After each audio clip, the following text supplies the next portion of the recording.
Yes, good morning guys. Ayan. Pumunta tayong Meral, guys, bayad center.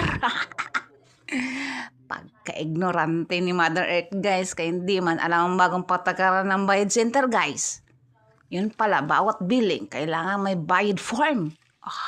Buti na lang, dala ni Mother Earth nyo ang kanyang huwagang salamin sa mata. Kaso walang ballpen. Yan ang hiram na lang si Mother Earth. Guys, kailangan natin sundin yung bagong patakaran ng bayad center dito sa Kasiglahan Village ng Muntalbaan. Si Mother Earth, ganda ko dyan. Ganda ni Mother Earth.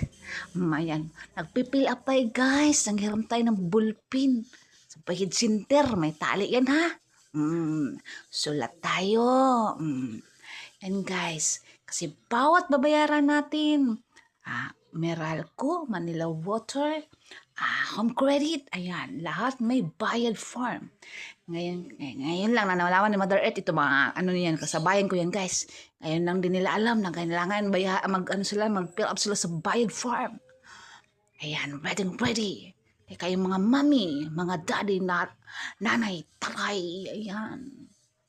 Handaan nyo na yung ballpen. Magdala kayo ng ballpen dito sa bayad center sa Kasiglahan. Tsaka yung hiwagang salamin sa mata.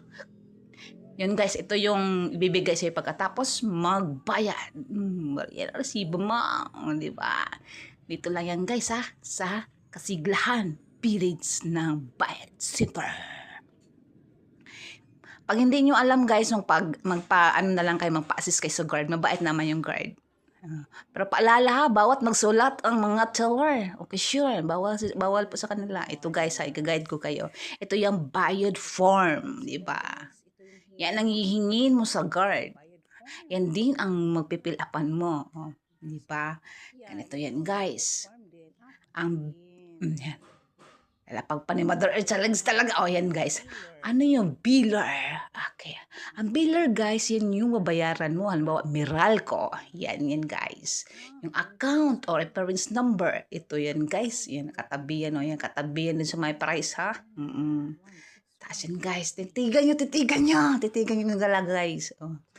Tapos ay account name, yung pangalan dun sa may billing. Ito halimbawa si Raul, si Kuya Raul. Hello, Kuya Raul. Hello. Tapos bill amount. Yan.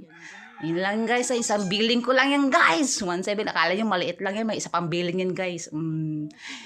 Tapos guys, dito sa baba, pipilapan nyo yan. Pangalan nyo ha, kasi kayo nagbabayad. Diba? Pangalan nyo, tapos phone number nyo, tapos signature.